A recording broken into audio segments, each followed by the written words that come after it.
make me angry. You wouldn't like me when I'm angry.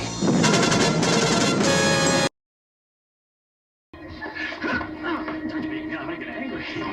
Sucker.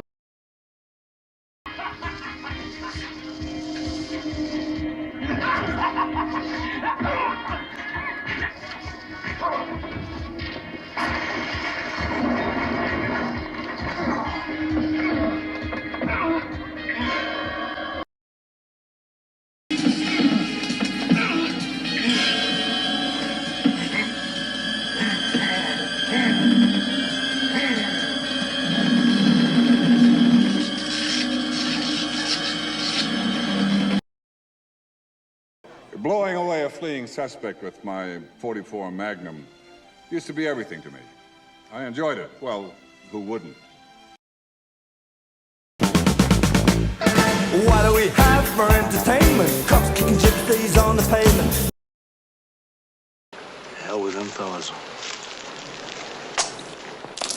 Buzzards gotta eat, same as worms.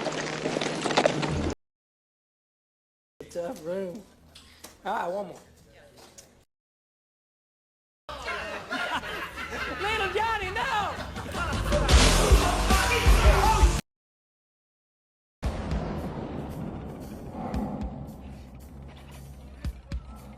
Drop it!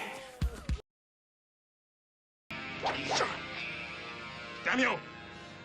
Wanna fight, huh? Fight me! You don't know the power of the dark side.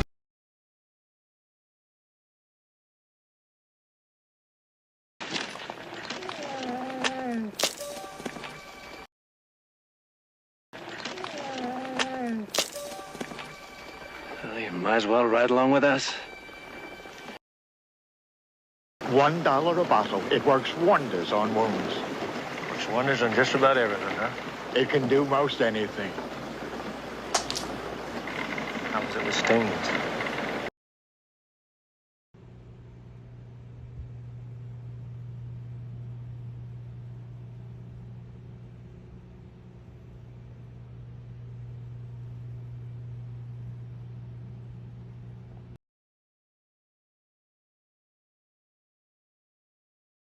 Precious metals in its various forms. Call now 1-800-289-2646.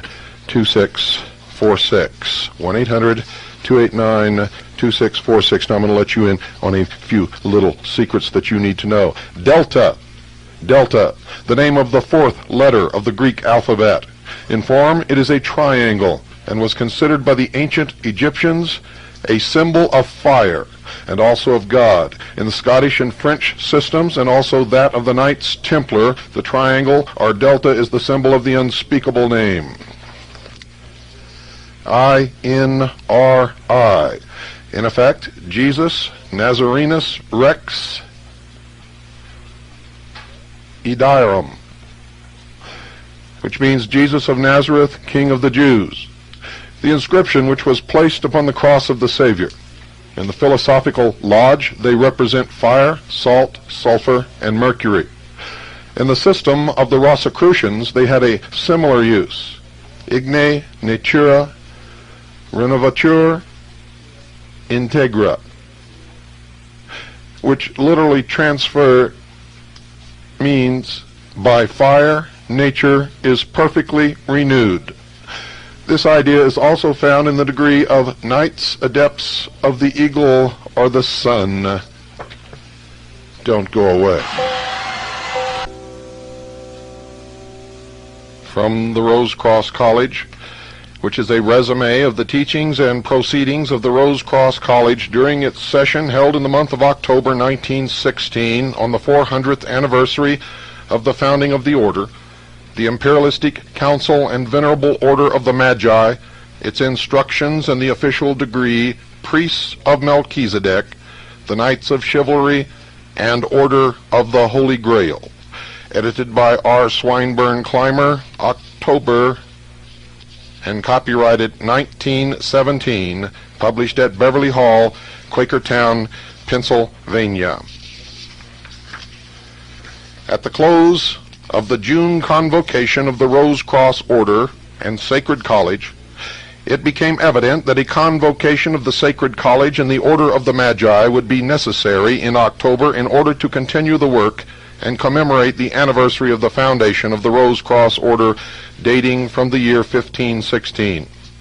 On the second day of June, special letters of invitation were mailed to all members privileged to be present at the October convocation, and arrangements started so that not only might lectures be given every day during the entire month of October while the college was in session, but that ancient degrees, Sons of Osiris, might also be conferred as they had been during the month of June upon the delegates then present. Information had been received at headquarters from different sources that men without any authority whatever were using the name of the Magi. Men who were not and never had been on the rolls of the order. Acting upon this information, it was considered best that special effort should be made to convene the order during the Sacred College session, and when convened, the official degree Priests of Melchizedek should be conferred upon all who were eligible. During July, it became evident that if the work in several large cities were to go forward, leaders should be officially ordained. With this in view, the following notices were mailed to the members of the Royal Fraternity Association, Incorporated.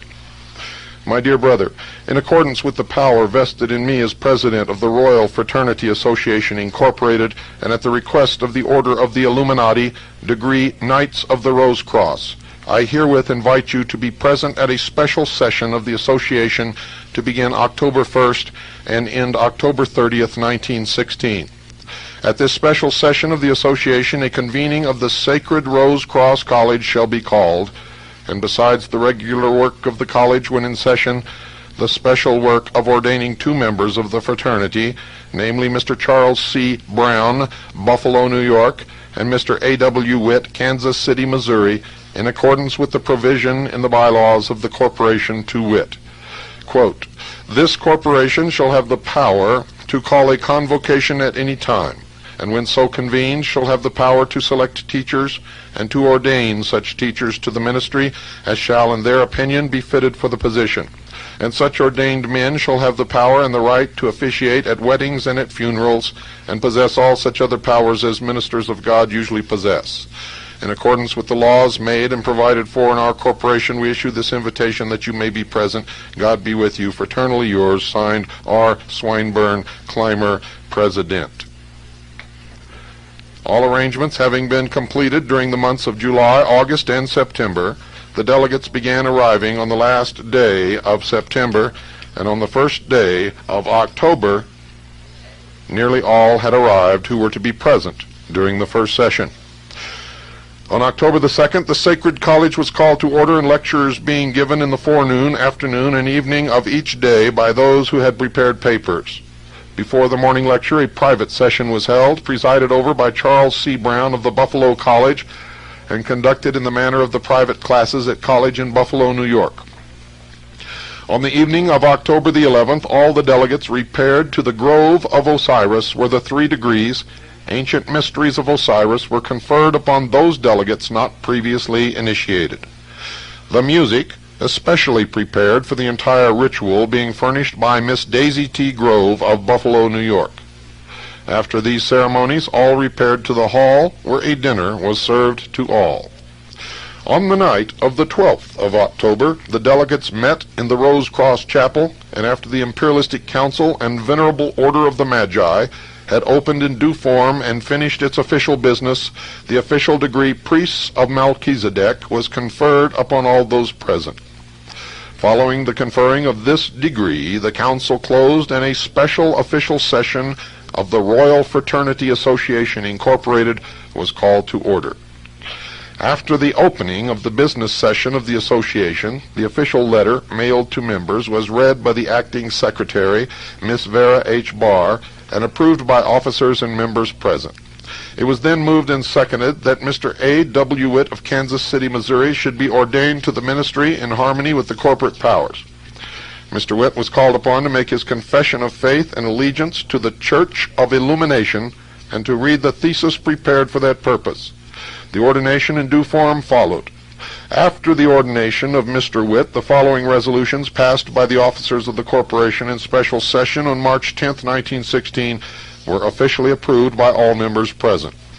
First, because certain people without authority from this corporation or from the true Rose Cross order long established in America have started organizations calling themselves Rosicrucian, but without any Rosicrucian teachings and directly in conflict with Rosicrucian laws and usages, it has become urgent that the Royal Fraternity Association shall issue a certificate of membership good for 1 year to every student who enrolls with any one or other of such orders or fraternities.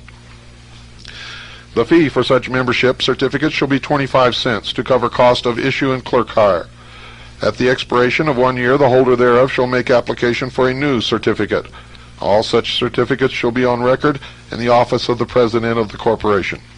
Any student expelled from the order makes void his certificate unless reinstated. Any member of any body in fraternal relation with the Royal Fraternity Association may, on the payment of a fee of 25 cents, have a certificate issued to him recognized by the fraternities affiliated with this corporation. These rules to go into effect immediately. It is regrettable that such rules and regulations are necessary. Not less than 6 different associations have sprung in existence calling themselves Rosicrucian, without a shred of Rosicrucian teachings, and 3 other associations calling themselves Magi or Melchizedek, without any authority of any Magi, and all of them years after the institution of the legitimate bodies. Furthermore, when 6 members of the Black Brotherhoods have enrolled in the true fraternities within a year to gain secrets to be used by the Black Brotherhoods, we realize the importance of strict rules. For this reason, the Royal Fraternity Association as a protecting body became a necessity.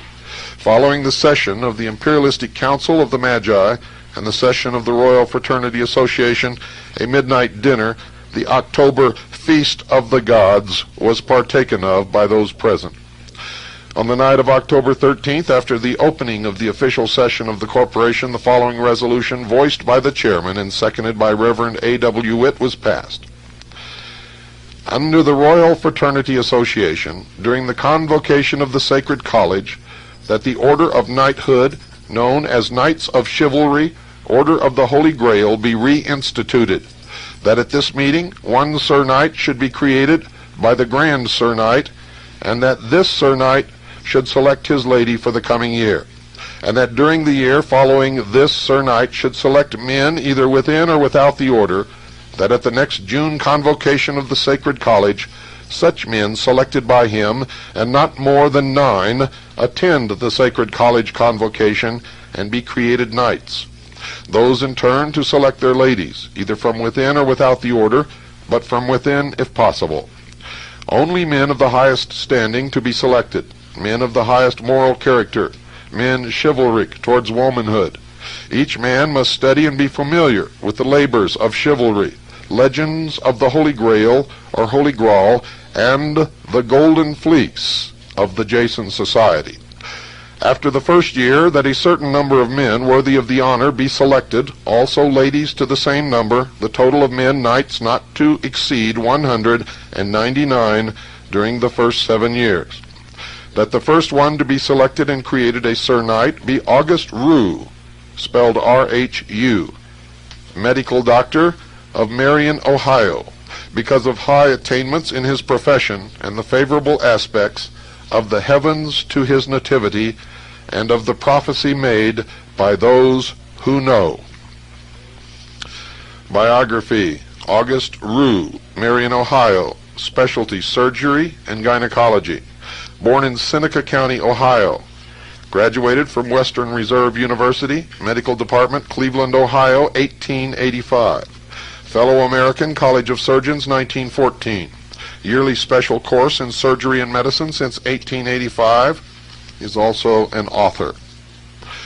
Immediately upon the passing of these articles, Dr. Rue was created a Sir Knight and selected as his lady-in-waiting for the year, M. Alice Reese, spelled R-E-E-S-E, of Kansas City, Missouri, who was then knighted as a lady.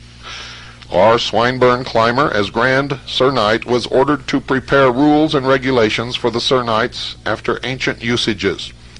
On the 15th day of October, the first session of the Sacred College came to a close, and the delegates returned to their homes.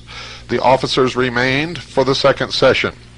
The second session of the Sacred College was called to order on the 16th of October, at which time the delegates had arrived for the second session. Lectures at once began and continued for the rest of the month. On the evening of the 17th of October, those present repaired to the Grove of Osiris and had conferred upon them the ancient degrees of Osiris, in like manner as that conferred upon the delegates of the first session. The midnight dinner, Feast of the Gods, followed the conferring of the degrees, followed by the usual social session. On the night of the 18th of October, the delegates and officers repaired to the Rose Cross Temple, and after the imperialistic council of the Magi had come to order, the ancient degree, Priests of Melchizedek, was conferred upon them.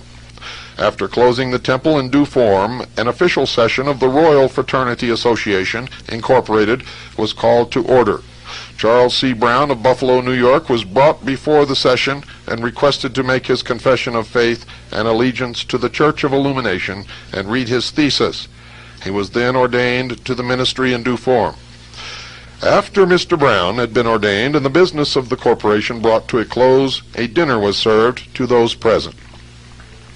Lectures continued thrice daily with a special session, each forenoon, led by Reverend C.C. Brown until the night of October 24th, when word was received that Joseph A. Walter, 32nd degree Freemason of the Scottish Rite of the Buffalo, New York Consistory, A.A. Scottish Rite, a brother of the order, Fraternity Sons of Osiris, would arrive that day. On his arrival, the imperialistic council and venerable order of the Magi convened, and the ancient degree Priest of Melchizedek was conferred upon Mr. Walter, followed by the official dinner in his honor. Of the lectures given during the month of October, only a limited number can be given. The dedication service, to be used in all ceremonies of ordination to the ministry in the Church of Illumination, was prepared by the writer some years ago and symbolic of the path taken by the neophytes desiring to reach illumination. The article concerning the Magi and the work on the order of knighthood, with exceptions as noted, are from the same pen. With the exception of the Church of Illumination, the thesis prepared by Reverend Charles C. Brown, no other lectures were given by him as he conducted the private classes during the time of the convocation. Our work was prepared by Reverend A.W. Witt as his thesis for ordination, and the all-seeing eye is by the same writer. The lecture, Origin of Symbolism and Eugenics, as taught by the Sacred College, are by Grace Kincaid Maury, a graduate of Oberlin College, Secretary of the Buffalo Rose Cross College, and Secretary of the Royal Fraternity Association, Incorporated. The All-Seeing Eye is by Wayne E. Cake, who has given the subject consideration from the standpoint of a Freemason. Eugenics, a lecture by Clara Witt, the acting secretary of the Rose Cross College of Kansas City, Missouri, a writer on eugenics and the sacredness of motherhood in the various Masonic magazines of the Middle West. Obedience, a lecture by M. Alice Reese, who was knighted as lady to August Rue before mentioned. The Christ Birth is a lecture delivered by Vera H. Barr, one of the teachers of the Kansas City College and assistant to Reverend A.W. Witt. The Power of Thought by Mrs. John W. Cook should have careful consideration by all students, as we recognize that thought is the base of all action. These are but very few of the many lectures delivered during the sessions of the Sacred College, and are given because they are fundamental and show the practical scope of the great work. The next convocation of the Sacred College is called for May 15th, 1917, to be held in 3 sessions. Besides the regular lecture course, all the ancient degrees will be conferred, and in addition, the Temple of Philician degrees. Fraternally given, R. Swinburne Clymer, Beverly Hall, November 25th, 1916. Ladies and gentlemen, what you're going to hear tonight is going to be just the beginning of the revelation that those who believe in a master race, those who believe in the theory of white supremacy, those who believe that the Anglo-Aryan race are the true Israelites, will discover that they have been conned, they have been scammed, and they are part of an attempt to destroy the United States of America and bring the world once again under the rule of Great Britain. So you had better pay attention. The doctrine of Christian identity, ladies and gentlemen, and of the British Israelite stems directly from the mysteries. It is one of the biggest scams that has ever been put across to the American people. And all of you who are taking part in it,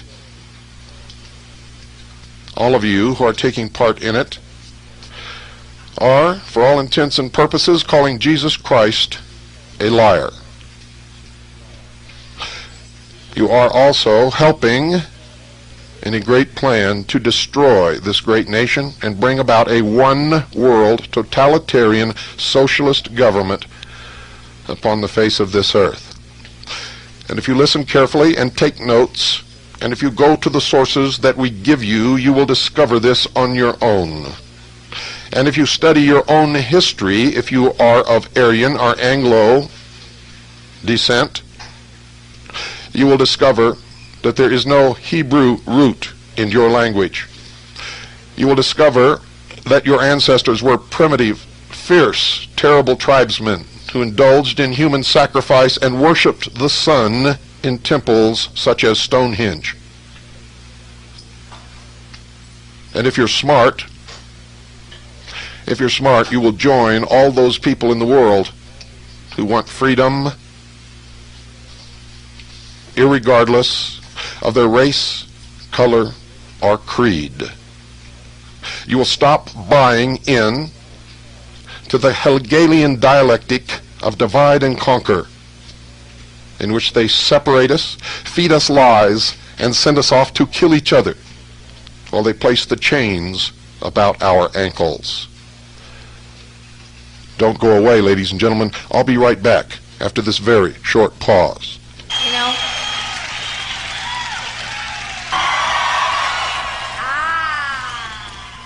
Well, if you think that that's not important or has no bearing upon what you're hearing, ladies and gentlemen, continue to listen.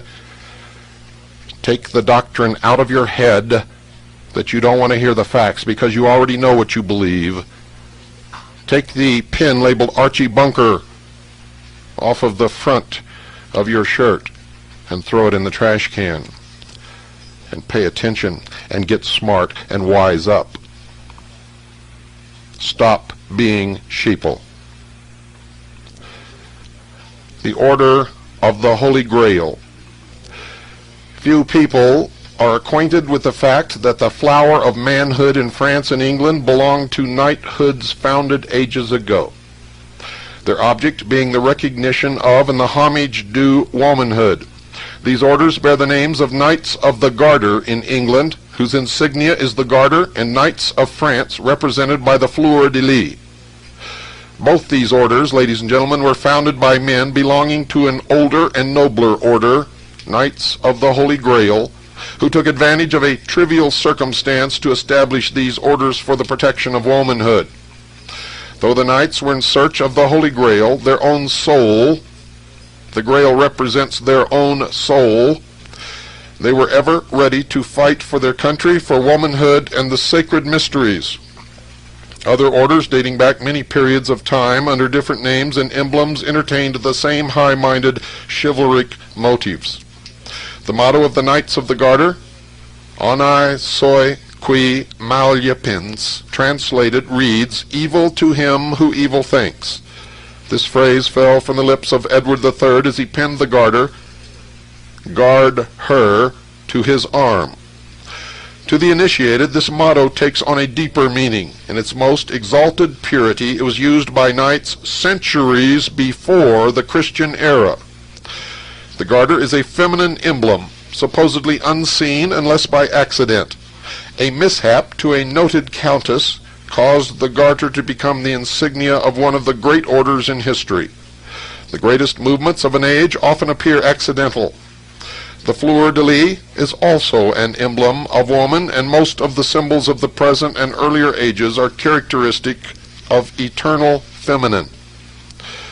Centuries before Jesus walked the earth, members of sacred and honorable orders held the lingam sacred. In time, the lingam worship became degraded, not by the members of those orders, but by the people who came to understand something of the outer mysteries and degraded them. Now I want you to look up the meaning of the word lingam. L-I-N-G-U-M.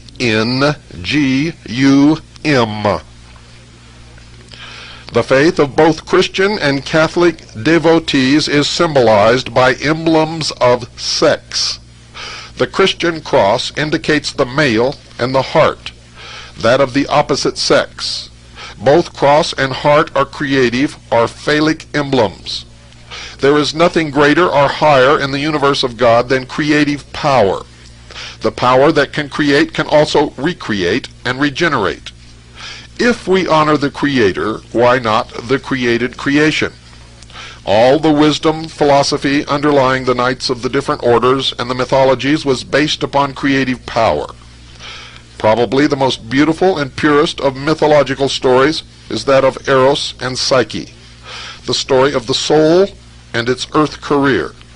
As all Sir Knights are expected to read mythology, it is not necessary to give details, but simply call attention to the esoteric meaning of this supposed myth.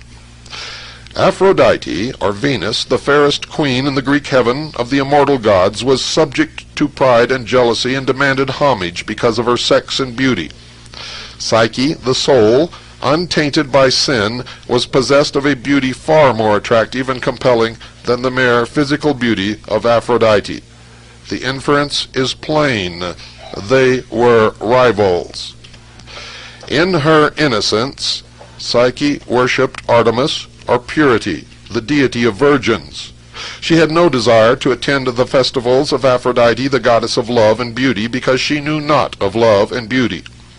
This gave offense not only to the priestess, but to her parents as well.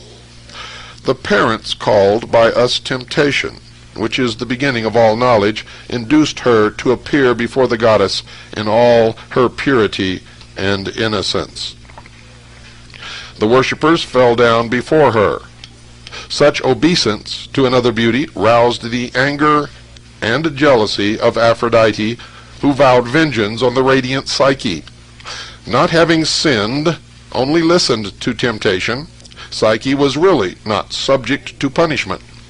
The soul that listens to the voice of the flesh is not necessarily punished for that which follows, but because of passive resistance, it permits itself further temptation.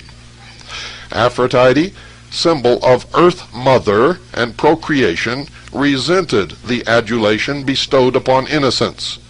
If the worship of men turned from the priestess of love and passion to that which was chaste and immaculate, how could she people the earth and thereby obtain new worshippers? Brooding over this condition, she called her son Eros, or Cupid, the god of love, that beautiful emotion which enters into the heart of all created things, and bade him seek Psyche and arouse in her the desire of love and passion. She commanded him to keep himself inviolate, not taking into consideration the great law of the universe, which demands a just return for all things given or received. Eros, god of love, the law of love itself, retired to do his mother's bidding. Meanwhile, Psyche was lamenting the fate of her loneliness. The maidens about her were being taken in marriage, while she, the fairest, was left uncourted. Like the soul that listens to temptation, she had become an inhabitant of the realm of unrest and longing. No longer single-minded in her worship of Artemis, she was not yet possessed with the desire of love and passion, that state of feeling that would transform the worship of the gods into a longing to possess her. Eros was thus commissioned to bring this about. The temptations not resisted in the life of the soul bring about the unhappiness to which it is subjected. But at the same time, it is the fate of temptation to bequeath knowledge to the soul. Obedience to the tempter results in wrongdoing and sorrow, but it opens the way to wisdom and light. Before the edict of Aphrodite could be carried out, she decreed that Psyche should leave the abode of the gods. When the soul, in its untried purity, listens to temptation, it closes the doors of heaven against itself, and must then prepare for its journey earthward. Death is its portion, or, as Psyche was told, she would espouse a monster. When the soul first comes within the influence of the earth life, it is not conscious of the restrictions of matter, nor the laws that confine it there. Psyche awoke to a new existence. To her surprise, she found herself surrounded by a realm of beauty with the promised monster nowhere in sight. But her happiness, her content, was of a passive nature. For though banished from the heaven of innocence, she was not awakened to the power and thraldom of passion. Not having actually sinned, she was not in possession of the knowledge of self. She heard the call of love, but saw no form. In answer to her question, Eros answered that it was love, her husband. The perplexed Psyche could not be satisfied with mere assurances of love. The insistent call of the imprisoned soul for knowledge through all the senses demanded recognition. She must see love. Love without passion does not satisfy mankind. It is a state of feeling undemonstrated. The urge in man must know, see, feel, and possess. Eros informed Psyche that because of an unalterable decree, she would never behold his face. Only in darkness could he come to her. Only in secrecy could she know his embrace. To accept love as it is offered, to live surrounded by love, with thoughts unmixed with doubt or suspicion, would lift the soul to the heaven of happiness and immortality. Man, in his attempt to dissect and analyze, opens the way to grief and pain, worry and fear, doubt and misfortune. As darkness falls, or as the soul sinks deeper into the realm of matter, it feels the presence of unseen shapes about it. Fear contends with love, while passion awaits nearby. But Eros, love, makes himself heard through the veil of flesh, and whispers, "Fear not, though the darkness of night surround thee," flesh covering the soul, "I am with thee. My love shall sustain and protect thee. No matter where thou goest, to heaven or hell, thou art mine, my beloved, as I am thine, for I am love, the delight of the world, the giver of life." With love in the soul, there is nothing to fear. When the soul is supported by love, evil is powerless. Love not only gives life, not only bequeaths youth, health, and strength, but molds and perfects mankind. As Psyche received Eros, love, a thrill of joy, passed through her. She opened her arms to the tender form of the lovely youth and cried, "Who art thou that takest pity on one doomed to be a sacrifice to the most terrible monster of the demons of hell?" Eros answered, "Fear not the monster of whom the oracle spoke. I am thy husband. I am he before whom both gods and fiends have reason to tremble." Love supreme is the husband of the soul. It may lead its spouse to the innermost shrine of heaven. Its shadow, lust, may lead to the lowest round of hell. So often mistaken for love, lust roams the earth, seducing, betraying, destroying womanhood. This unspeakable evil was the demon, the dragon, the monster, for which the knights of the Grail were banded together to slay. All illnesses of women stem from the lust of men. Love supreme is the husband of the soul. Psyche, still fearful, replies, "Why, if thou art death, that fearful ruler of the land of shades, whom even the mighty Zeus dreads, why comest thou in so pleasing a disguise? Thy voice is music, Thy breath the perfume of roses, and the touch of thy lips enraptures me. What shall I call thee? The answer of Eros, call me love, is a light set in the midst of darkness. Love dissipates the blackness and unreality of death, disintegrates carnal, sensual desires. The love-encircled soul is able to resist destroying passions. It slays the dragon in its sacrifice to gain that which is real.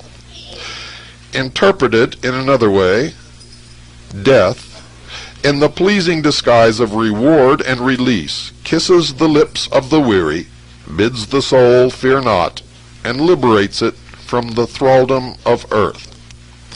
Love presides at birth, for through it the soul descends to earth, and its consequent experiences and lessons. Love presides at death, for through it the soul ascends to freedom, peace, and joy. O love and death, O death and love, how wondrous kin ye are! The planet Venus thus at once is evening and morning star. O love and death, O death and love, life ended, life begun. The sun may rise, the sun may set, 'tis still the self-same sun. Life's problem here at last is solved. Step in, the door's ajar. O love and death, O death and love, how wondrous kin ye are. Psyche and Eros lived happily together, even though the strangeness of life caused her momentary fear. The soul, surrounded by the darkness, the unreality of earth, seems bound to question the promises of love. Still, unless haunted by the phantoms of doubt and suspicion, the soul retains a general state of peace and happiness. But as time passed, the variety and newness of love waned, and doubt and suspicion became easy to entertain. Eros granted Psyche entire freedom in the selection of her guests, stipulating only that he be not questioned. The generosity and goodness of Eros roused the phantoms to a more spirited action. They urged her to insist upon knowing whom her husband really was. Surrounded by secrecy, how did she know that he was wholly hers? Could she depend upon him to supply her every need? With these questions and inferences, they opened the door to the most deadly of the phantom sisterhood, jealousy. The carnal mind, insisting upon proofs that can be seen and felt, refuses unseen verities. Mind immersed in materiality prefers a chaos of fact and objectivity to a cosmos of harmony and beauty. Eros, noting the perplexity, uncertainty, and unrest of Psyche, following the visits of the fiends disguised as friends, warned her, I beseech thee to be on thy guard, not only for the sake of our happiness, but because of the child, immorality, thou shalt bear me. If thy guests importune, torment, and worry thee to discover my identity, and thou succumb, I shall leave thee. It is beyond my power to oppose the will of the gods. Now, I mispronounce the name of the child. It's immortality, not immorality. Immortality. Psyche replied that with him near, happiness enveloped her. His touch filled her with aspiration and trust.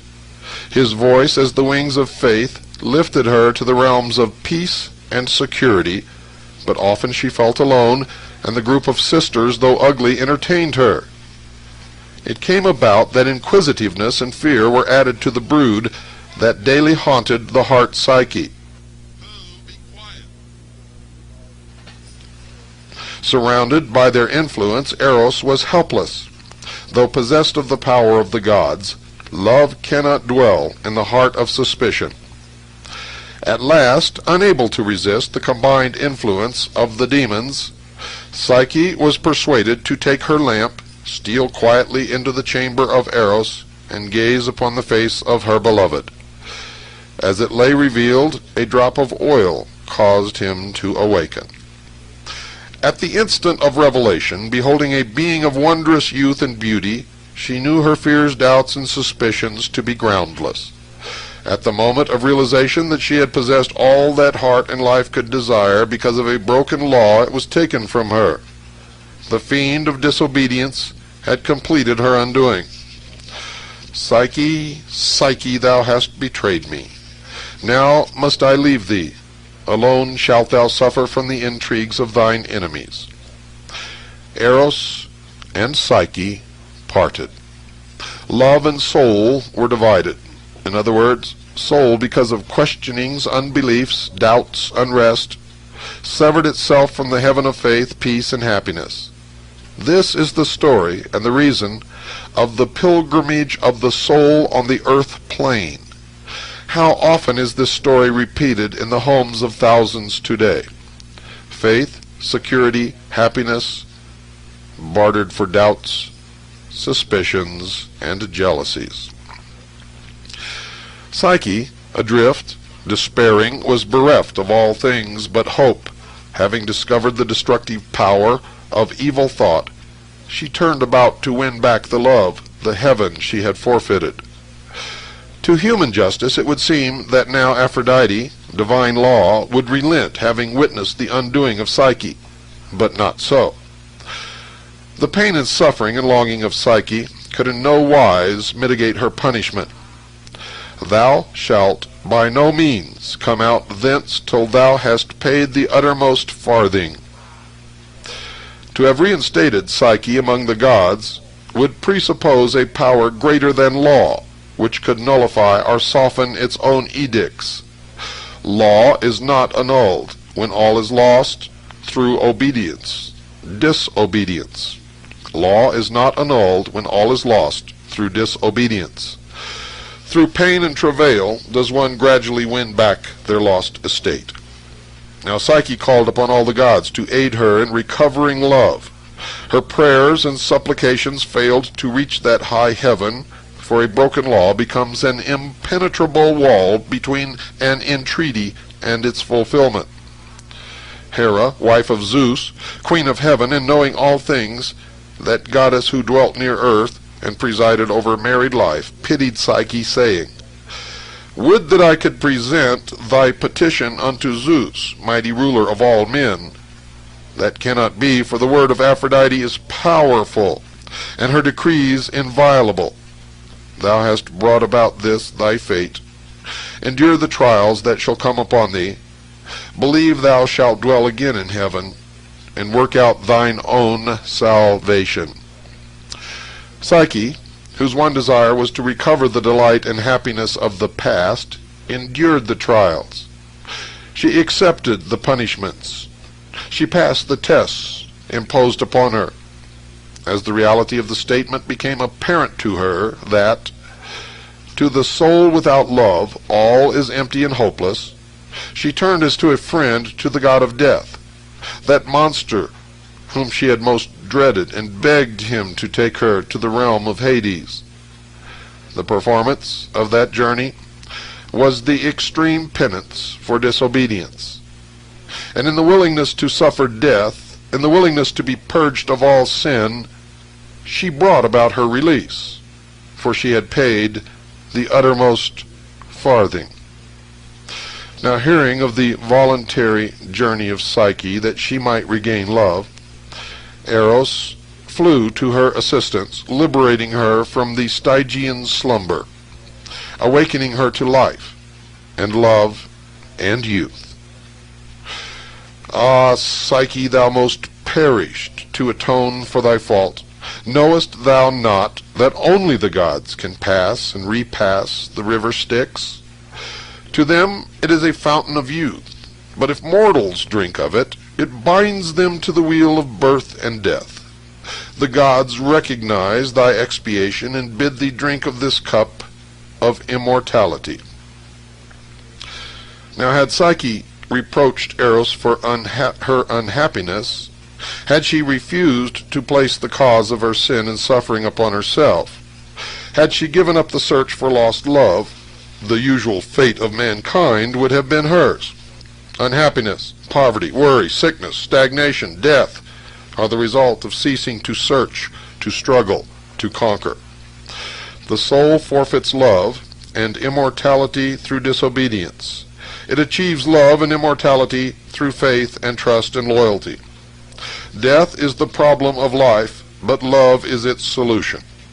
The search of the incarnate soul for immortality through the instrumentality of love is typified in the search of knights for the golden fleece or the Holy Grail. Bet you wondered where I was going.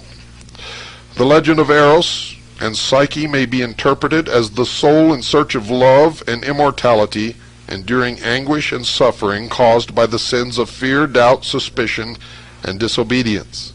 Other legends, as unfolded in this series, will outline and reveal those inner meanings and the significations of which are of importance to the students of knighthood and chivalry, this branch of the Illuminati, which originates in the Anglo-Aryan race. In the myths, ladies and gentlemen, surrounding King Arthur and the Round Table, and of those knights of the Holy Grail who were the forerunners of the Order of the Garter and other knighthoods, and in particular of the group known as the Round Table, one particularly is worthy of interpretation, demonstrating as it does the use and abuse of power. And in the second hour tonight, we will tell you the story of Merlin. The story, ladies and gentlemen, of Merlin. And we will continue with our revelation of where the doctrine of Christian identity, British Israelites, the master race, the people who want to rule everybody else, for in all of the lodges there is a prime rule. The Anglo-Aryan race is supreme, and you will find no one of color in the lodge.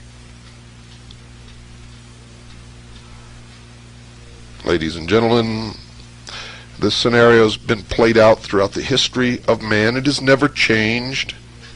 There's always someone who believes that they are the master race, that they are the only ones fit to rule, and they intend to enslave everyone else, even of their own race, for their motto is, if you are not one of us, you are nothing. Ladies and gentlemen, in the material passed out by James Bobo Grits here, we call him Bobo Grits, Lieutenant Colonel James Bo Grits, in his Spike training advertisement literature and in his Spike video, you will see that Spike is spelled, and I left it up to many of you to learn what it is on your own. Some of you did, most of you did not. S-P, Penis of Osiris, K-E, S-P, Obelisk, K-E, S-P, Phallus, K-E, S-P, Stupid Sheeple, K-E. You had better wake up out there. From a listener named John, who sent the reply from the office of Arlen Specter, United States Senator for Pennsylvania. Dear Mr. John, thank you for contacting my office regarding your request for Public Law 87-297. In an effort to be as helpful as possible, I have contacted the Senate Document Room, who informs me that Public Law 87-297 is currently out of stock with no authority to reprint. Again, thank you for contacting me. Please let me know if I can be of further assistance on this or any other matter of concern. Sincerely, Arlen Specter. And John encloses a little note at the bottom. Dear Bill, this is the reply I received from the Specter staff to my request for Public Law 87-297 and State Department paper number 7277. I called Washington and told them that 87-297 can be found on page 652 of Volume 9 of Title 22, United States Code 1988 edition. I thank you for providing this information. I went on to inform the Spectre staff that as a citizen I am entitled to be allowed to learn the law, and requested that they make a photocopy of the page specified and to send that photocopy of 87-297 to my location. I have received a copy of the booklet State Department paper number 7277 from the John Birch Society. It is exactly what you said it was, a written plan to disarm America. You've my permission to quote from these letters. God bless you, John. So folks, don't let them get away with it. You see, since we ran the treason series, they have been telling you that the public laws are out of print and no longer available, and that is a blatant lie. Not only are they in print and available to all senators and congressmen in Washington, D.C., the Justice Department, the President of the United States, the Library of Congress, and every library in this country. So don't let these scumbag, creepo, treasonous traitors get away with it. Call them on it, just like John did, and make sure that you force their hand every single time. Otherwise, they will ride right over you. In the earlier hour of the time, we began a new series on the Rose Cross College, and I quoted verbatim from a book entitled The Rose Cross College, edited by R. Swinburne Clymer, copyrighted 1917. A resume of the teachings and proceedings of the Rose Cross College during its session held in the month of October 1916 on the 400th anniversary of the founding of the order. The Imperialistic Council and Venerable Order of the Magi, its instructions in the official degree, Priests of Melchizedek, the Knights of Chivalry, and Order of the Holy Grail. So folks, if you missed that hour, make sure that you order the tape. For non-CAGI members, tapes are $8 post-paid. For CAGI members, they're $6 post-paid. You may order tapes by sending your money to William Cooper, P.O. Box 1420, Sholo, spelled S-H-O-W-L-O-W, Arizona, 85901. That's P.O. Box 1420, Sholo, Arizona, 85901. In the beginning of this book, it described the initiation in the Grove of Osiris and many other things, ladies and gentlemen, that you need to know. The ancient degrees of Osiris were conferred upon the delegates during that period of time in 1916, and I put out some hints for you people to be examining the Greit's spike training tape, that there was some symbolism there. Some of you did. Most of you, as usual, stayed on your butts and didn't do anything.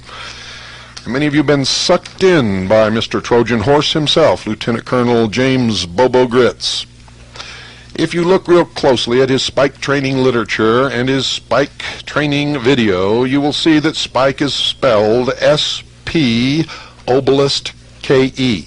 S-P obelisk K-E. Now, for those of you who don't know what that means, S-P, penis of Osiris, K-E. He's playing you for a fool. And again, just like all the others, he is laughing at you. A day and a half spike training, and he teaches you how to fight with a double-edged blade and tells you that you are now a member of Delta Force. Let me read to you from a dictionary of Freemasonry exactly what Delta means, and during a later program, ladies and gentlemen, we will play a tape, a briefing tape for high-ranking officers in the United States Army on the 1st Earth Battalion, which describes, again, what Task Force Delta is really all about. Delta, the name of the 4th letter of the Greek alphabet.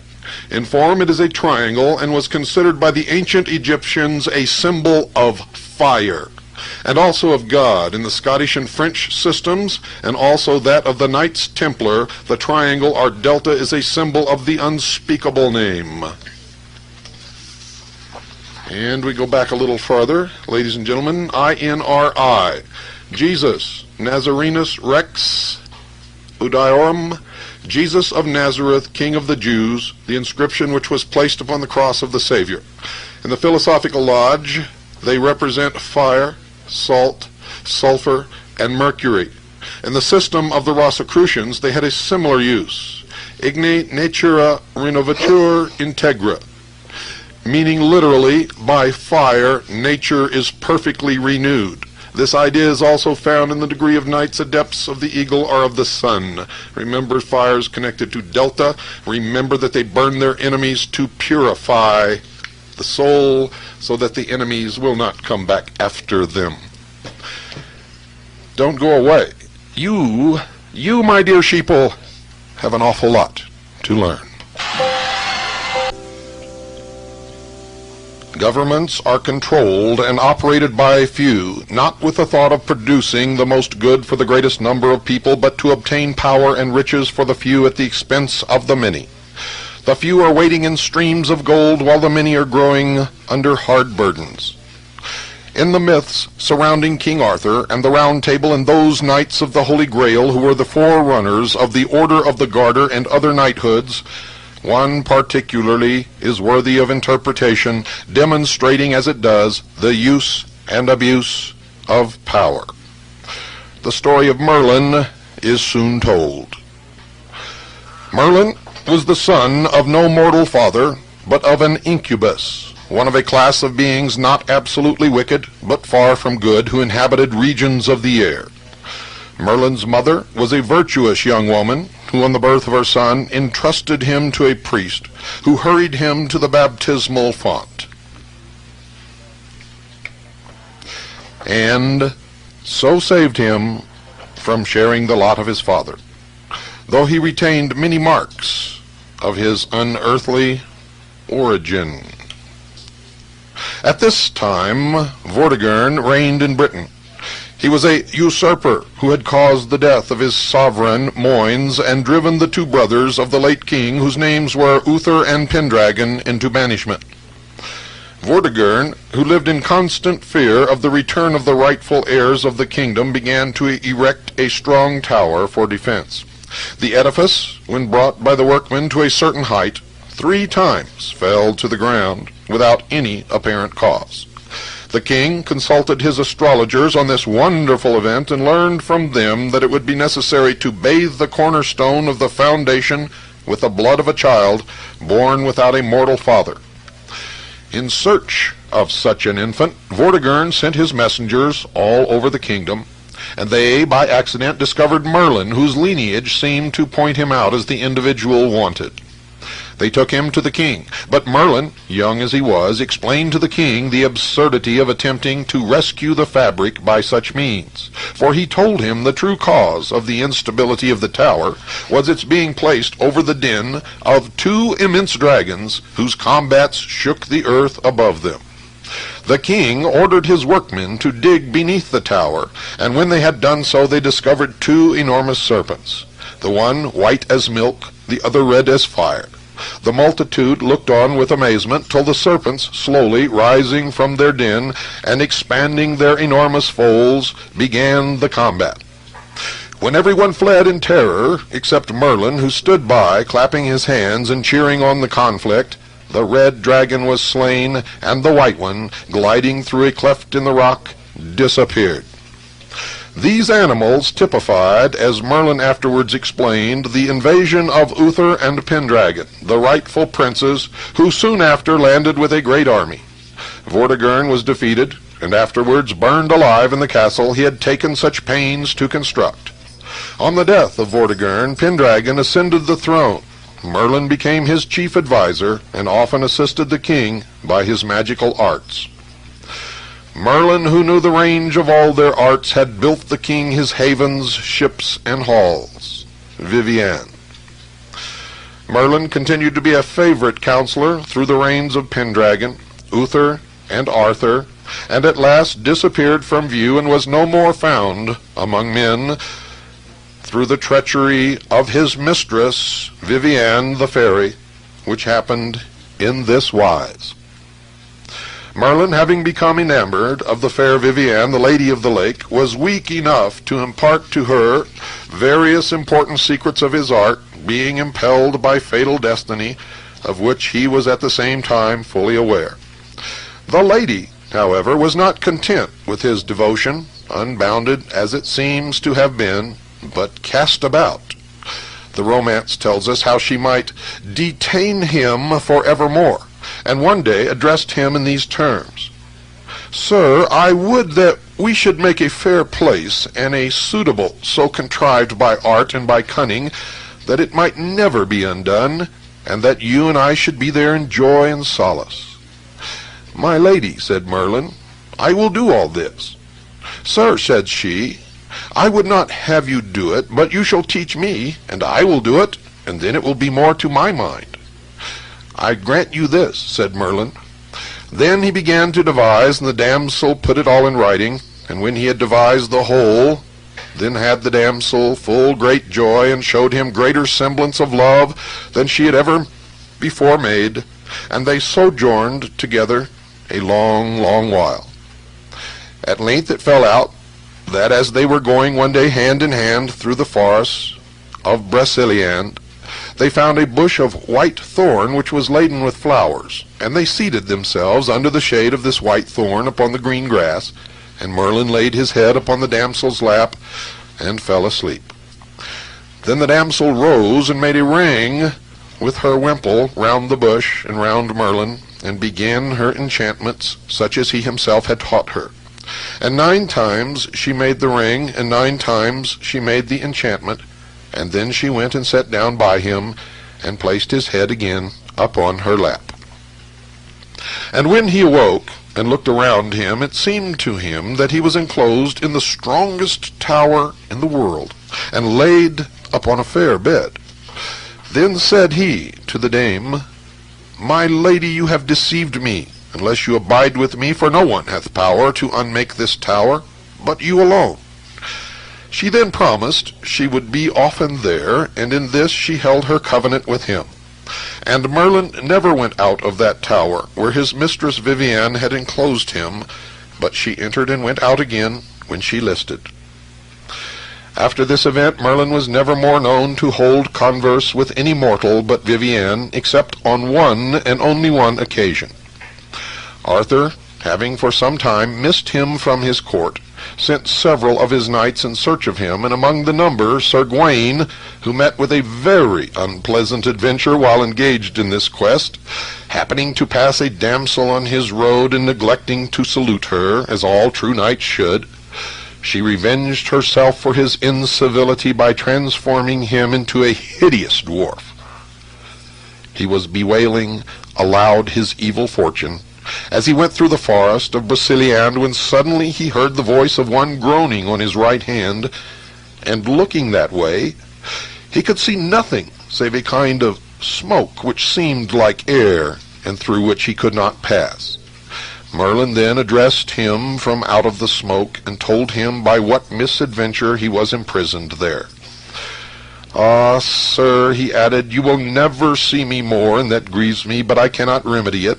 I shall never more speak to you, nor to any other person, save only my mistress. But do thou hasten to King Arthur, and charge him for me to undertake without delay the quest of the Sacred Grail. The knight is already born, and has received knighthood at his hands, who is destined to accomplish the quest." And after this, he comforted Gawain under his transformation, assuring him that he should speedily be disenchanted, and he predicted to him that he should find the king at Carduel in Wales on his return, and that all the other knights who had been on like quest would arrive there the same day as himself. And all this came to pass, as Merlin had said. Now the interpretation of this story, ladies and gentlemen, goes something like this. To those questioning the statement that men were ever born half human, as it were, or that Merlin could be the son of an earth maiden and an inhabitant of another sphere, are referred to the Bible. You see, it says, quote, "Sons of the gods, seeing that the daughters of men were fair, had intercourse with them, and children were born," unquote. Throughout the scriptures, incubi, beings of the air, are called gods. The soul, before it became submerged in matter, dwelt in a negative sphere, according to the mysteries, knowing neither good nor evil, never having had experience, The Infinite allowed the souls to incarnate in flesh, that they might eat of the tree of life and learn of life and death, good and evil. Now remember, this is the philosophy of the mysteries. It is in no way what I believe. The incubi, possessing not the four elements fire, air, earth, and water, cannot know immortality, but their children, through the instrumentality of earth mothers, pass under the law of humans, and having lived upon the earth may receive the blessing of immortality. Now remember the definition of the inscription placed upon the cross above Christ's head, the definition that I read to you from the Dictionary of Freemasonry. To secure this great boon, the mother of Merlin summoned the priest, that through the power of priestly invocation he might be bound to earth and earth conditions. It was believed in those early days, and there's much truth back of the assertion, that the influence of the church being invoked was powerful enough to counteract or at least neutralize any inherited evil characteristics. It proved impossible to erase all traces of Merlin's non-earthly parentage, for he possessed an innate knowledge of the mysteries and also the power to use magic. Vortigern, the usurper who succeeded to the throne through murder, was in league with the black magicians. He consulted astrologers who prescribed a blood sacrifice to prevent further disaster. Now, the early knighthoods consisted of two classes of men: those allied with the black magicians who resorted to blood sacrifice and other fiendish practices to appease the gods, and those who, seeking the Holy Grail, defended their religion, country, and womanhood. The building of the tower and its demolition may be interpreted in symbolic language as man, in whom the higher and lower principles are constantly in a struggle for supremacy. Red signifies evil, while good is always represented by white. That was carried over in the old westerns, where the good guy always wore the white hat and the bad guy always wore the black. Merlin, a knight by birth, understanding both black and white magic, advised Vortigern to free the two demons and allow them to battle to the death. Remember, these are the demons within man. The fight ended in the vanquishment of the red dragon, or evil, symbolic of the final event in every struggle between good and evil forces. This was the beginning of the downfall of Vortigern. Having depended upon evil for support, he was left helpless at the death of his ally. With the return of Uther and Pendragon and their armies, Vortigern was defeated and burned alive in his castle. Now, translated with the aid of symbolism, the defeat would read as follows, ladies and gentlemen. Every life devoted and upheld by evil forces sooner or later faces destruction. When his race is run, the powers of good forsake him, and evil continues the work of annihilation. Every human being is given the power of choosing whom he will serve. If he surrenders to evil, he, not God, pronounces his doom. But thou avengest what men commit against themselves, seeing when they sin against thee, they do wickedly against their own souls, and iniquity gives itself the lie by corrupting and perverting their nature. And, of course, the end is darkness, death, destruction. Merlin, because of magical arts, was chief advisor to the new king. White magic in the knightly brotherhoods was a religion scientifically based on demonstrable laws, manifested through invocations. Though strong, there was one weak spot in the armor of Merlin. The beauty and seductiveness of a woman brought him to desolation. Through the weakness of his love nature, he permitted himself to break the greatest of all oaths, that oath of secrecy taken by all knights to protect the secrets of the order even to the death. The result, ladies and gentlemen, was automatic. The law is inexorable. Those who betray shall be betrayed. Entrusting to the love and loyalty of the woman whose secrets committed to his keeping, he made her the executor of the decree of his oath. In taking the oath of knighthood, man is supposed to be free from all slavery, whether sex or habit, before presenting himself for membership. Otherwise, he but places himself in a position of peril and jeopardizes his soul. The legends of Merlin and Samson are alike in outline and meaning. Both became slaves of women, casting aside honor, truth, and loyalty, the foundation stones of the power of the knight of the order or the master of the mysteries. The pitiful picture of Merlin in his last speech to any man is significant. You see, imprisoned in the tower of his disloyalty, he yet remembers the quest of knighthood, and he sends word to King Arthur, charging him to seek the Holy Grail, and that the knight destined to find it has already been born. The legends of Eros and Psyche, which we explored in the earlier episode of The Hour of the Time, and this legend of Merlin illustrate the most important lessons in the career of a knight. In the first, the effects of doubt, fear, and disobedience are brought to mind. The second charges him to conserve his strength and forces, to preserve an independence of all slavish habits, to protect and defend his oath, to hold in remembrance the sacredness of the mission of the search for the Holy Grail. And remember, in the earlier hour, ladies and gentlemen, we learned that to the mysteries, the Holy Grail represents the soul. The soul. That's right, ladies and gentlemen. And they don't even believe that most people have a soul until they prepare the body to receive it. So, you are learning. You are learning much faster than you ever could on your own. Skipping ahead, in this respect, the pyramid is a perfect symbol of man when he has reached the state called illumination of soul, or soul consciousness, or in other words, has found the center or located the all-seeing eye. Skipping ahead again, may we look to Masonry in completing the great work, or will it continue to be purely materialistic? Let this be the mission of Masonry, to perfect the work for which its outer symbology stands. Shall it be so?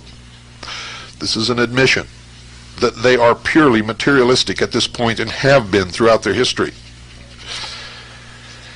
While this is truly a Masonic work, the work for which the Mason has made a good foundation when he has completed his 3 degrees, yet it is also a work for every man, and especially a work for those who have taken up, or who have opportunity and inclination to take up, the special training offered freely today by the representatives of the ancient schools through the Illuminati, Sons of Osiris, Magi, and other fraternities. Skipping ahead again, several pages. The fire philosophy is the basis of all religious mysteries and all the secret philosophies of the universe. It is also the underlying principle on which all secret occult brotherhoods are founded. It was taught in the ancient mysteries, and although the knowledge of it has long been lost to the world, it has always been preserved in the occult fraternities. The aim of all true initiation, no matter what the name of the fraternity may be, is to know the nature of the secret fire that regenerates the world and which renders him who comes into its possession immortal.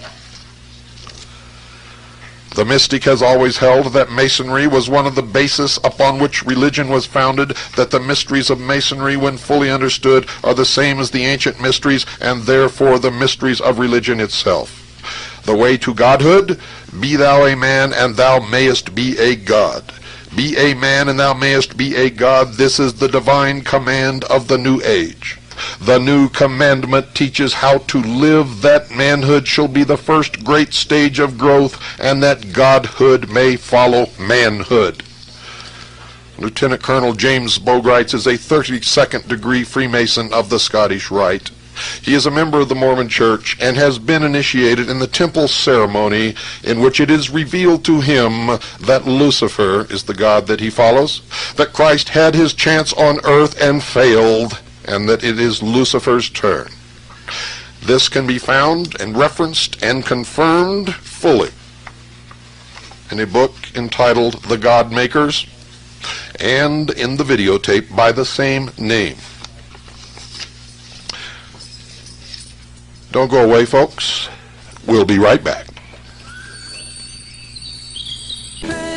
And now, ladies and gentlemen, we move to another book entitled The Teachings of the Masters, the Wisdom of the Ages, an exposition of the ever-active and constantly operating spiritual laws, applicable not only to the regeneration of man, changing mortality into immortality, transmuting the Son of Man into a Son of God, but equally potent in helping man to achieve success and economic independence, health, strength of body, and the peace of mind and heart called heaven. Below that is the symbol of a Christian cross, upon which is the caducus, two serpents entwined about the winged staff. Enlarged and completely revised, together with many additions by Reverend Dr. R. Swinburne Clymer, Director General Church of Illumination, Supreme Grand Master of the International Confederation of Initiates, Supreme Grand Master of the merged occult fraternities comprising the Priesthood of Ith, the Rosicrucian Order, the Secret Schools, the Hermetic Brotherhood, Fraternitas Rosicrucis, Temple of the Rosy Cross, the Order of the Magi, Sons of Isis and Osiris, Illuminati Americani, which translated means the American Illuminati. Published by the Philosophical Publishing Company, Beverly Hall, Quakertown, Pennsylvania. Copyright 1952 by Beverly Hall Corporation, all rights reserved. Prologue.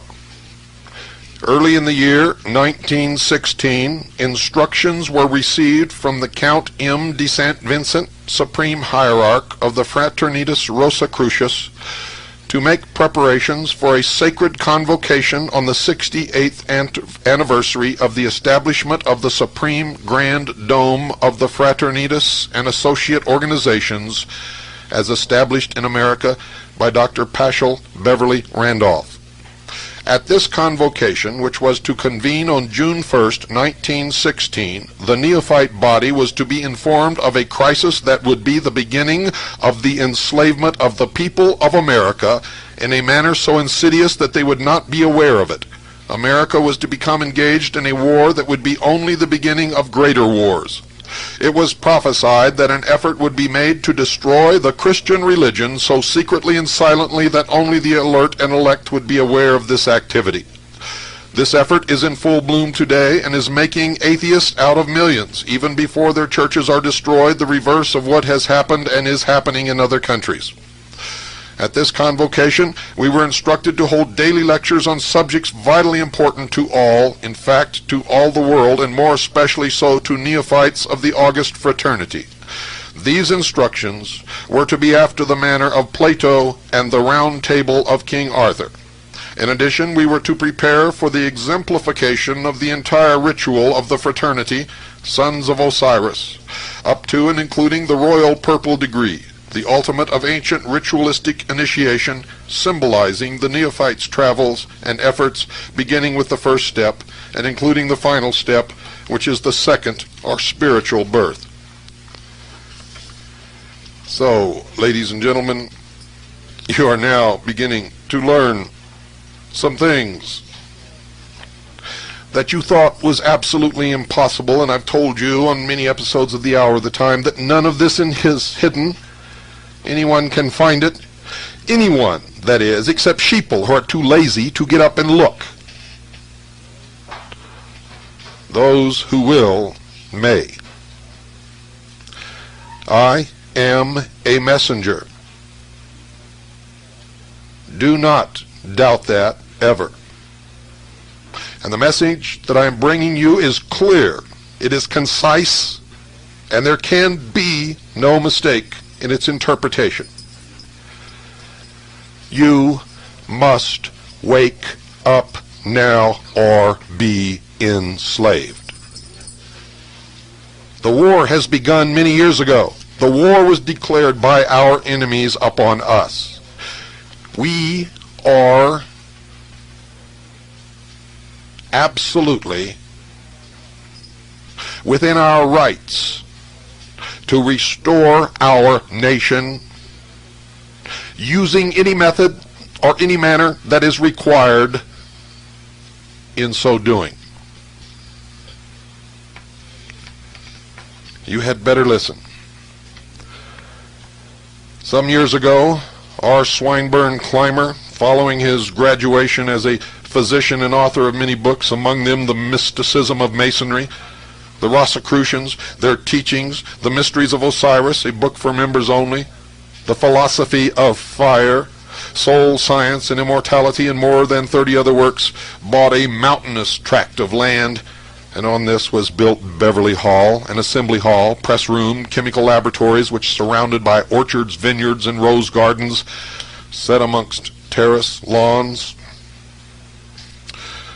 presents a splendid combination of the beautiful and practical. And upon the front lawns there are perfect duplicates of the 3 pyramids of Giza. And to this was added the mystic or arcane for folks in a secluded and wooded tract of 50 acres of this land. An artificial lake was built from a mountain stream, a throne room erected for the explication of the royal 3rd degree of Osiris, and the seal of Solomon built under the protection of a mighty oak. The Temple of the Sun, an exact duplicate of that in the outer courtyard of the Vatican, an exact duplicate of the separated 4 sections of that which can be found in Dealey Plaza. The obelisk, the phallus of Osiris, which can be found in New York, in London, in the Vatican, and in Dealey Plaza. The Grove of Osiris, represented in Dealey Plaza by Elm Street. Wake up. During the period of the convocation, the teachers and delegates delivered many lectures on the subjects of eugenics, scientific motherhood, code of ethics, spiritual Christianity, and that's a laugh when you discover what it is, initiation, reincarnation, soul development, the 4-square man, mystic significance of the seal of the United States, and other important subjects, all interpreted in their arcane significance by the masters of the sea, spelled S-E-E. Moses was well versed in all the mysteries of Egypt, while Joseph took the Nazarene to Egypt, where he was educated. The Nazarene, ladies and gentlemen, is Jesus Christ. This is what they claim. They claim that no ceremony of the greater mysteries was ever permitted unless the circle or seal of Solomon, also known as the sacred seal of equilibrium, had been previously prepared. Since the fall of Egypt and the Temple of Solomon, the seal has received little or no attention except by a limited few students and neophytes of ancient religion and the mysteries. During the first week in June, in the grove so carefully prepared for the dramatization of the ancient initiation into the mysteries of Osiris, the ritual in its entirety was reenacted by those present. The seal of Solomon, which had been especially built for the purpose, was dedicated on June the 11th, 1916, in the presence of the members and delegates of the Rosy Cross, some of whom were natives of Germany, England, and White Russia.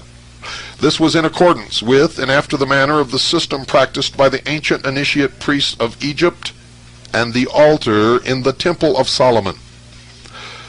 On the night of June 13th, the first section of the delegation, including those of the order taking part in the initiation, assembled in the grove of Osiris under the majestic oak, the whole illuminated from a central powerhouse prepared for the initiation ceremonies of the ancient mysteries of Egypt in 3 degrees and 6 scenes.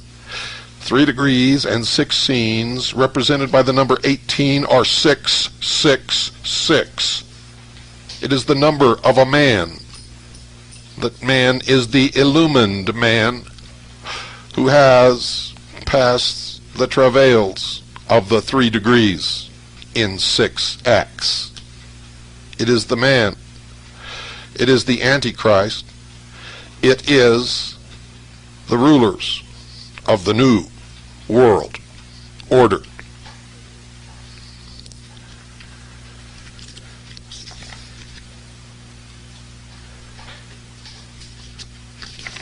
I'm going to skip ahead.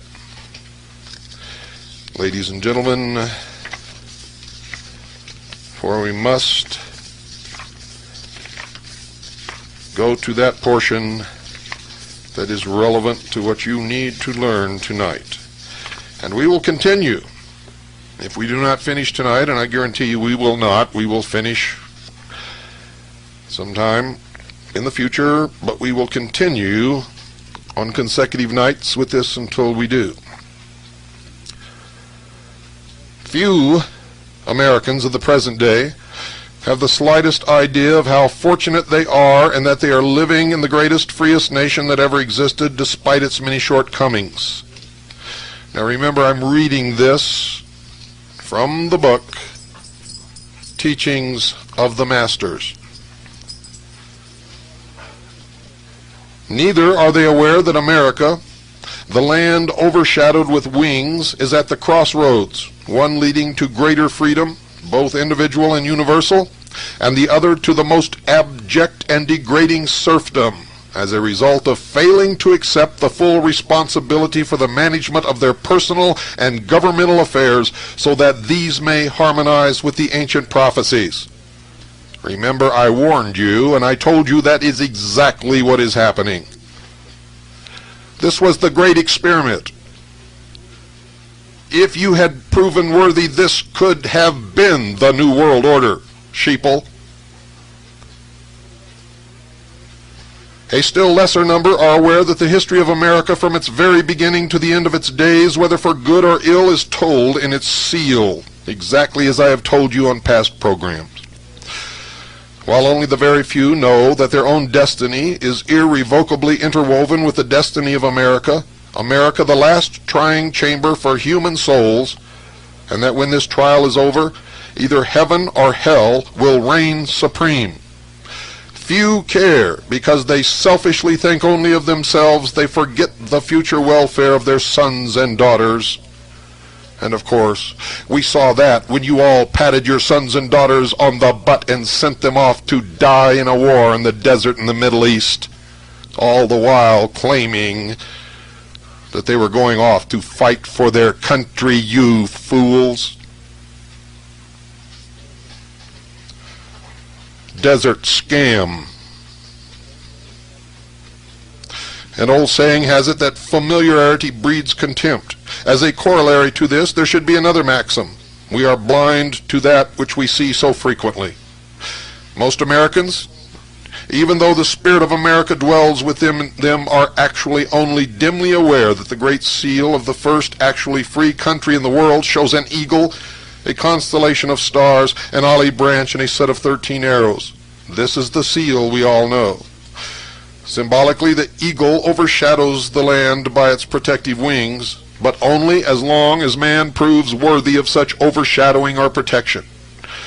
Man has the power to destroy the eagle that overshadows or protects him. The constellation of stars indicates that the founders of America accepted the absolute law that has governed the drama of heaven since the beginning of the world and must be accepted and obeyed in this new world. The olive branch is the symbol of peace and friendship, held out to all who are willing to forget and completely root out from their consciousness the degeneration of old worlds and elect to live in the spirit of the new world, or the new age. The 13 arrows are symbolic of the wars which are part of the drama in the heavens, and the wars that must be waged against all evils as well as all evil individuals if man's freedom is to be maintained. It is each and every citizen's personal responsibility to eternally fight against these individual and universal evils. There is the prophetic reverse side of the seal, uncut because the time is not ready for the prophetic fulfillment, which was known to few others than the philosophic initiates prior to its profane and premature use on the American $1 certificate. Several attempts have been made to cut this reverse side of the seal, but in each instance an invisible hand or force restrained the effort. At the time of the Chicago World's Fair, this reverse side was ordered cut together with the familiar obverse side as an object of display, but those in charge, wholly ignorant of its meaning, and also ignorant of the spirit of true America, questioned What a peculiar design. Why are we given this inartistic design? And this white stone, symbolic of the nation's destiny, as of the nation's true souls, was once again rejected. The soul of America is betrayed and is in travail. Foreign inimical hordes are given almost unrestrained access into the country without a thought as to whether or not they are ready to throw off the gross, degrading, destructive evils of the old world and invest themselves with the spirit of the new, with a wholehearted willingness to obey America's fundamental laws. Nor is that all. They are given high places, usurping the rights and privileges of those more capable born Americans wholly imbued with the true American spirit. If you have ears and you can hear, and eyes and you can see, you will begin to understand what the author is saying within a few more paragraphs, and you will be shocked.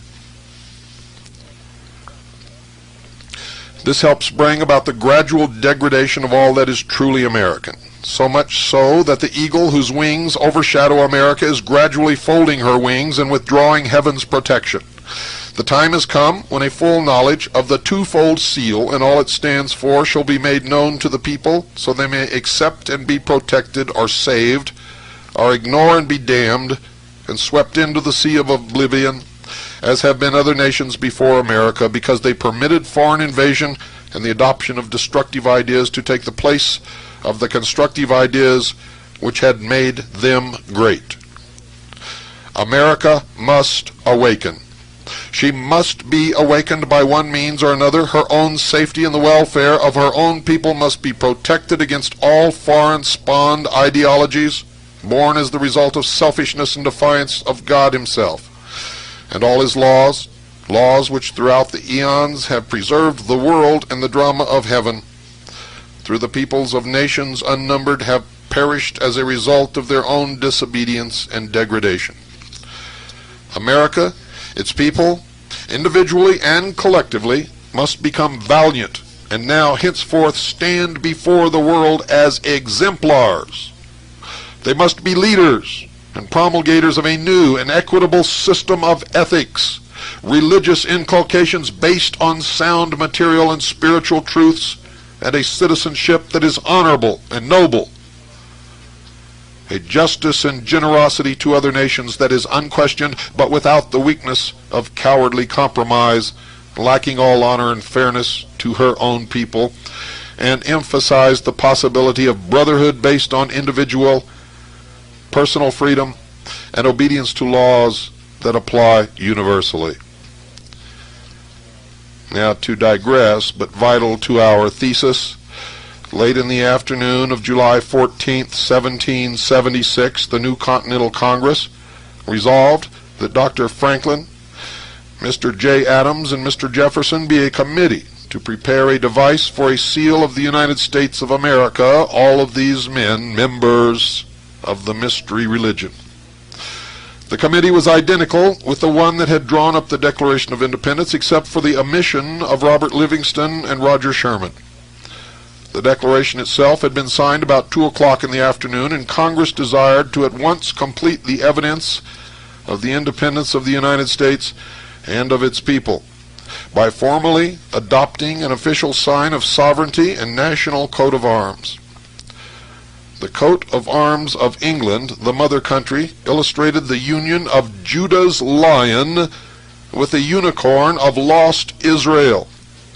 In accordance with the science governing heraldry, the young republic, born out of the throes of religious persecution more than as a result of the sufferings of unjust taxation, was through, finished with thrones and crowns.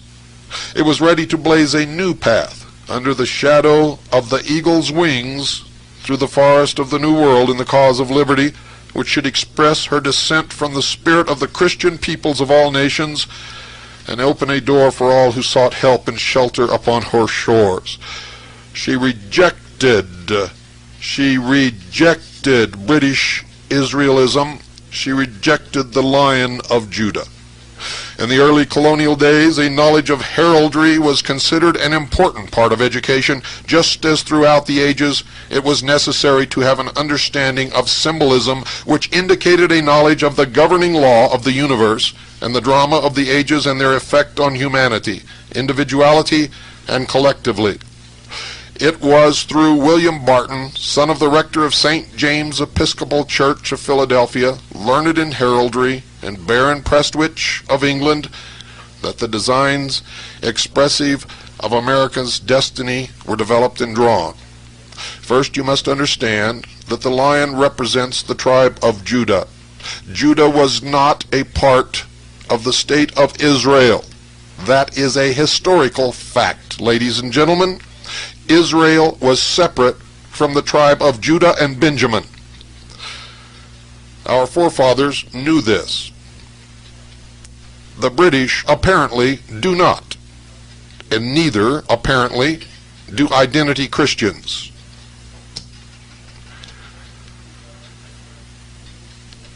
The two sides of America's seal express in heraldry the countless ages of the evolution of man. This evolution had its beginnings even before the time of the so-called or misinterpreted fall of man. The seal symbolizes man's progress in Egypt, Eagle Land, America's actual fatherland, where for a time a wondrous race incarnated to build an unexplainable and inconceivable monument as a symbol of and memorial to the knowledge imparted to her by the more ancient Atlantis, and this is confirmation of everything that I've been telling you about the beliefs of the mystery religion. The ancient memorial or altar, the Great Pyramid, unites in a blaze of glory with the later building of King Solomon's Temple as a prophecy of the coming of a master teacher, the Nazarene.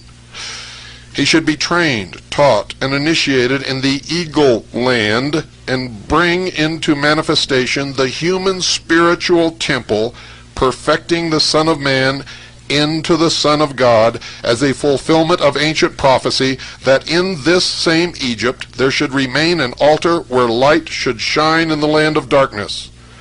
Another prophecy by Isaiah in symbolism connected the land of Egypt, or Eagle Land, with the land overshadowed by the wings of the eagle, America.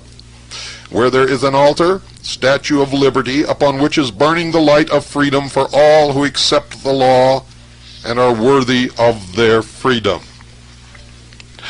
This great pyramid, an altar at the center of the earth, symbolic of man's spiritual or soul center, recognized as a temple of the highest initiation, was emblematic of the perfect man, foursquare of body, mind, spirit, and soul. Where have you heard, as I raised my hand to the square, or as I raised my arm to the square? Its white copestone symbolizes the attainment of immortality or cosmic consciousness, and you hear that throughout the New Age movement. It represents the measure of the earth as well as that of the universe, as also the evolution of physical man through those countless ages of reincarnation, now drawing to a restricted time, a time in which man will revert in his evolutionary path or will become gods. The last Cumaean song now